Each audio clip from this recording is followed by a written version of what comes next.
Andjadzwil a annoncé en fanfare que la BADEA allait offrir un financement pour le projet d'autoroute Atananarivo-Thomas. Pour les analystes politiques, il ne s'agit encore que d'une simple communication politique visant à manipuler l'opinion publique, car aucun accord n'a été signé. Un tel investissement nécessite bien plus qu'une simple discussion de quelques minutes. À l'instar de Mahajanga 1, l'opposition à la CUA semble divisée. Les conseillers municipaux du parti Titan Jazan ont exprimé leurs préoccupations face à la résurgence possible de pratiques douteuses au sein de la commune. Bien qu'une proposition ait été élaborée par tous les conseillers de l'opposition, elle n'a pas été adoptée par la majorité après l'élection. De l'actualité internationale, alors que le front s'est déplacé vers le sud Kivu et que le M23 soutenu par les troupes rwandaises avance vers la ville de Bukavu, les populations de Goma continuent à enterrer leurs morts. Certains ont perdu toute leur famille dans les combats.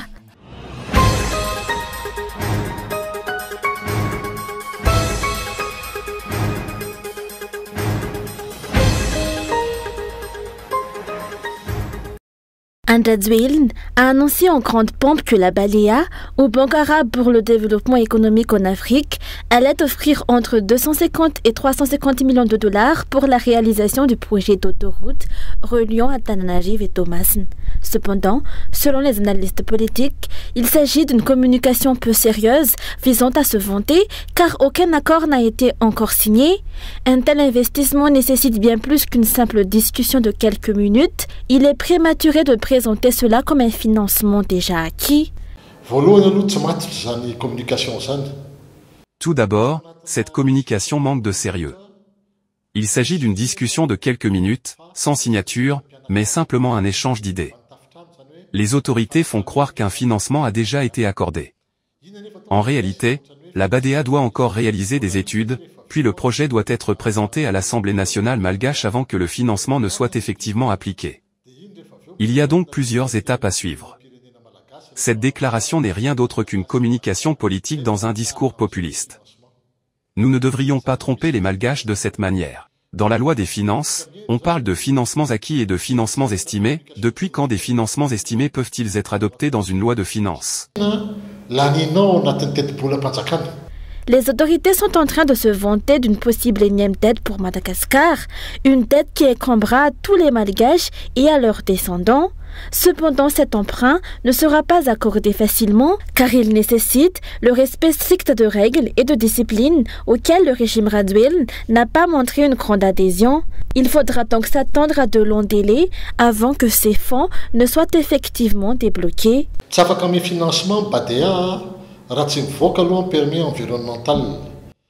La BADEA ne pourra pas accorder de financement tant qu'il n'y a pas de permis environnemental. Or, ce permis ne pourra être délivré sans un tracé clair de l'autoroute, qui, d'ailleurs, ne cesse de changer au fur et à mesure des travaux. Pourquoi les autorités ne publient-elles pas le tracé exact des 246 km de cette autoroute? Actuellement, cela reste flou. La construction d'une route est-elle un secret d'État? Cela devrait être transparent, car toute démarche de ce type doit passer par une consultation publique avec les collectivités territoriales concernées. Ce processus n'a pas été respecté. Il n'y a pas eu d'évaluation environnementale, pas de décret Messier. Le régime actuel est le leader des violations de la loi dans le pays.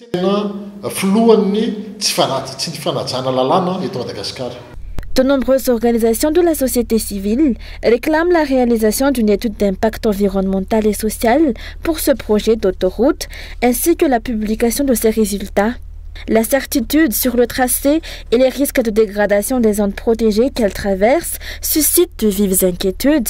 Tandis que des parlementaires européens, situés à 8500 km de Madagascar, ont récemment envoyé une lettre à la directrice générale du FMI pour exprimer leurs inquiétudes concernant ce projet d'autoroute, notamment la destruction potentielle du corridor Kenyan-Zamen, vital pour la centrale hydroélectrique d'Andekalek, ainsi que ses impacts sur les activités agricoles dans les régions d'Alochamangoul et d'Analamang, qui pourraient entraîner des pénuries alimentaires et une hausse des prix.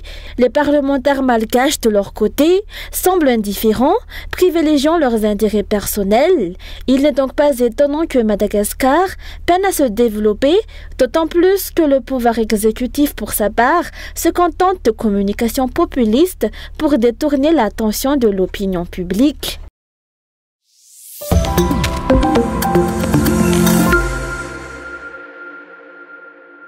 Les conseillers municipaux de la commune urbaine d'Antananarivo, venant du parti Titan Jazan, ont exprimé aujourd'hui des inquiétudes quant à la possibilité de voir ressurgir des pratiques douteuses et de corruption au sein de la direction de la commune. Selon lui, les lacunes de transparence constatées lors des précédentes mandatures risquent de se reproduire, compte tenu de la teneur de la première loi adoptée par le conseil municipal aujourd'hui.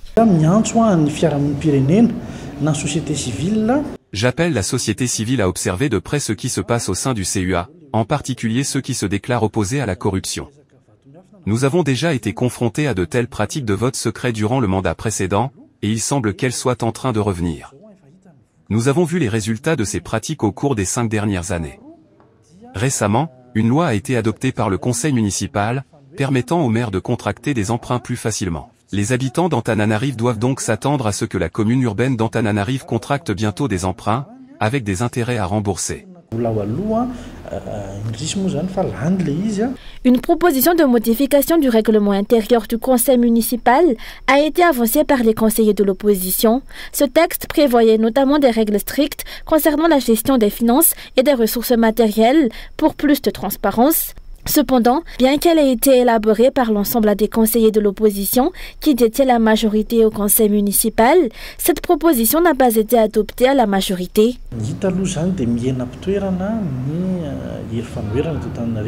L'opposition au sein de la commune urbaine d'Antananarivo diminue en force. Nous appelons toute la société civile et les habitants de la ville, soucieux de transparence, à se mobiliser car 5 ans, c'est encore long. Nous avons été majoritaires dans l'élaboration de cette loi, mais lors de l'élection, celle-ci n'a pas été adoptée. Ce phénomène de volte-face des conseillers de l'opposition n'est pas propre à Antananarivo. Des situations similaires ont été observées dans d'autres communes, comme à Mahajanga 1. La première session du conseil municipal d'Antananarivo, qui s'est clôturée aujourd'hui, a permis l'adoption du règlement intérieur et de l'organigramme de la commune. Ces textes ont été validés par 32 voix pour, 19 contre et 2 bulletins blancs. La loi octroyant aux maires la possibilité de contracter des emprunts a été approuvée par 29 voix pour, contre 23 voix défavorables et 2 bulletins blancs.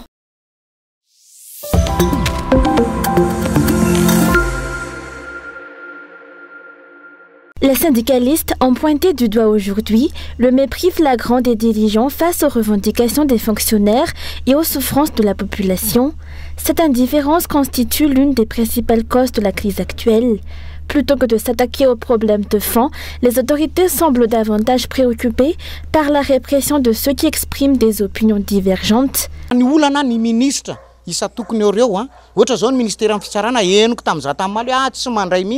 Le problème, c'est que les ministères, en particulier celui de la justice, j'en ai entendu parler hier, refusent toute audience. Comment est-ce possible? Si tous les ministères adoptent la même posture et refusent le dialogue, il ne serait pas surprenant que la population réagisse en conséquence. Les travailleurs malgaches peinent déjà à survivre avec des salaires dérisoires, et l'avancement professionnel n'est même plus un sujet de discussion. Avec les tensions qui s'intensifient à travers le pays, si les dirigeants ne prennent pas les mesures nécessaires pour apaiser la situation, on risque de voir éclater des affrontements à chaque coin de rue.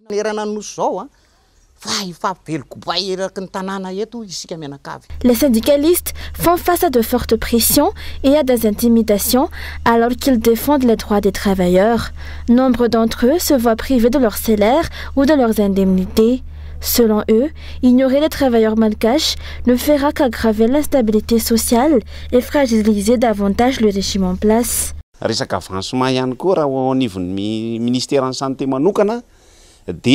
Alors que l'avancement professionnel est un droit acquis pour les travailleurs, il n'est pas appliqué comme il se doit, notamment au sein du ministère de la Santé. Selon les règles en vigueur, l'évolution en grade et en échelon devrait se faire en fonction des années de service, mais ce principe n'est actuellement pas respecté. Cette situation, qui touche également d'autres ministères, entraîne une profonde démotivation chez les agents, aggravée par la privation des avantages auxquels ils devraient avoir droit.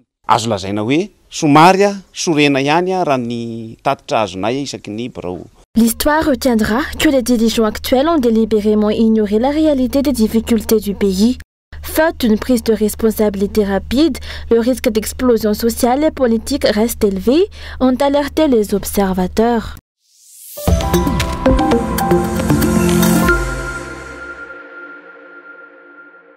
Les violations de la loi, de la démocratie et des droits de l'homme commises par les dirigeants actuels dépassent les bornes, a affirmé le RMDM au route Ben Panouy Chawan Démocratie et de Madagascar.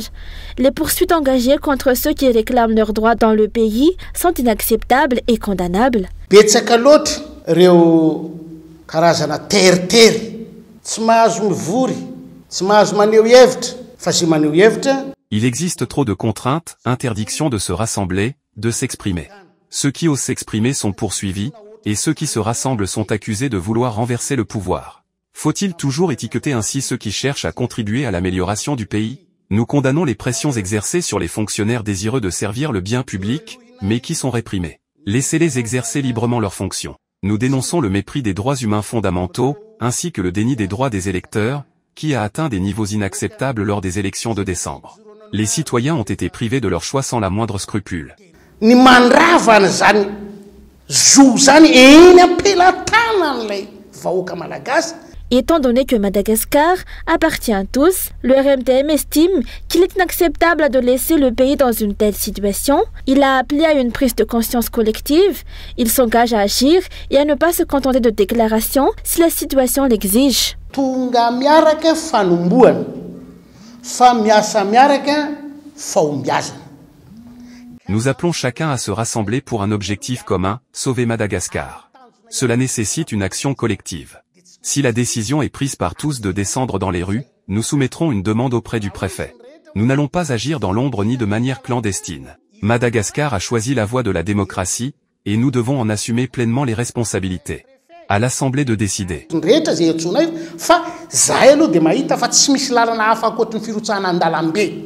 Rappelons que le pays traverse une crise multidimensionnelle, marquée par une inflation galopante, une pénurie de financement et une insécurité croissante, toutes conséquences d'une mauvaise gouvernance de la part des dirigeants actuels. Face à cette situation, chaque citoyen doit assumer ses responsabilités et s'engager activement pour trouver des solutions collectives afin de surmonter les difficultés auxquelles le pays est confronté, a déclaré le RMDM.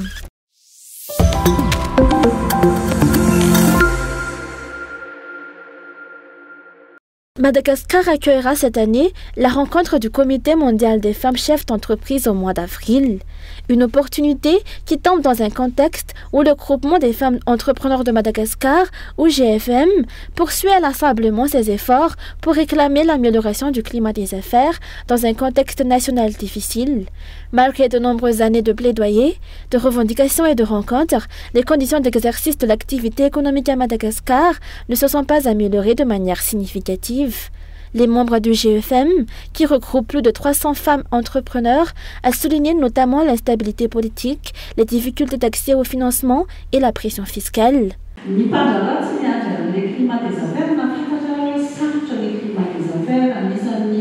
Si le climat des affaires à Madagascar reste difficile, les entrepreneurs ne se laissent pas freiner et continuent d'avancer. Cette problématique est au cœur des discussions au sein du GFM, qui plaide depuis longtemps pour son amélioration.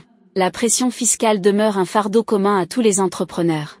Le GFM ambitionne d'ouvrir des opportunités à l'international pour ses membres, en commençant par l'Afrique avant de s'étendre au reste du monde. Toutefois, divers obstacles, notamment en matière de financement, compliquent encore cette expansion.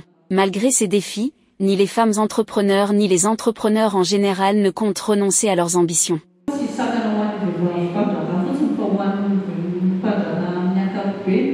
C'est dans le cadre de ces efforts pour dynamiser l'environnement des affaires à Madagascar que le GFM a mené un plaidoyer auprès d'autres organisations internationales de femmes entrepreneurs pour l'accueil de ce comité mondial des femmes chefs d'entreprise. Parmi les pays candidats hôtes en lice, le Canada figurait en bonne position, mais finalement c'est Madagascar qui a été retenu pour organiser cet événement à Antananarivo.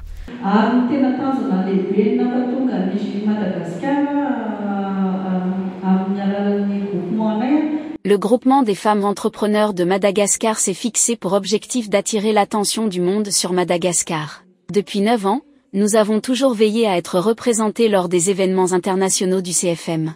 Nous avons su convaincre nos partenaires de venir découvrir notre pays en leur démontrant que Madagascar a aussi des atouts à valoriser. Cet événement ne doit pas être réservé uniquement aux entrepreneurs disposant de moyens financiers, mais bénéficier à l'ensemble de l'écosystème entrepreneurial malgache. Aujourd'hui, il est temps pour les femmes entrepreneurs de saisir cette opportunité pour rencontrer des leaders du monde entier, échanger des idées et renforcer leur réseau.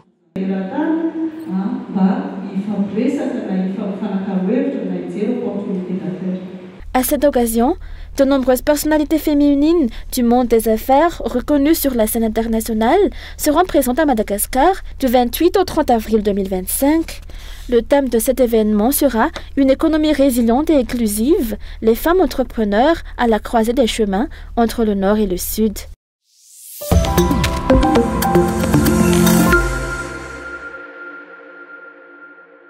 Afin d'améliorer le paysage médiatique malgache, une plateforme regroupant journalistes, propriétaires de médias, représentants du gouvernement et de la société civile va être créée.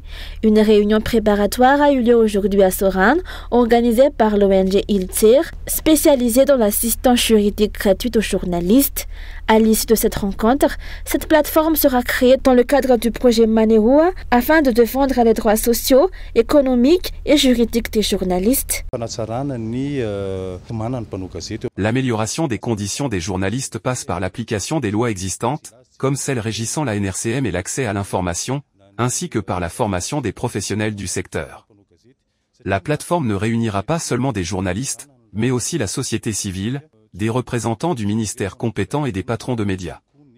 Aujourd'hui, ces acteurs évoluent en silo, la société civile, les journalistes et les autorités de régulation restent chacun dans leur rôle, sans réelle collaboration. Cette plateforme vise à instaurer un changement en favorisant le dialogue et la recherche collective de solutions. La liberté de la presse à Madagascar fait face à de nombreuses contraintes. Les journalistes sont régulièrement confrontés à des entraves dans l'exercice de leur métier, ce qui limite le droit du public à l'information. L'un des objectifs de cette nouvelle plateforme sera de lutter contre ces obstacles que rencontrent les journalistes. L'accès à l'information est un droit humain fondamental et est inscrit dans notre Constitution. Toute entrave, directe ou indirecte, à l'exercice du journalisme porte atteinte à ce droit des citoyens. C'est pourquoi cette plateforme a été créée, pour rappeler l'importance des lois existantes et plaider en faveur de celles qui restent à adopter. Bien qu'un cadre légal régisse déjà la communication et le journalisme, l'accès aux sources d'information demeure limité. La mission de cette plateforme est donc de défendre et promouvoir des réformes garantissant aux citoyens un accès effectif à l'information. Selon ILTIR, 9 plaintes pour atteinte à la liberté de la presse ont été enregistrées en 4 mois. Ces chiffres témoignent des nombreuses violations des droits des journalistes à Madagascar et montrent que le chemin reste long pour garantir la liberté d'expression.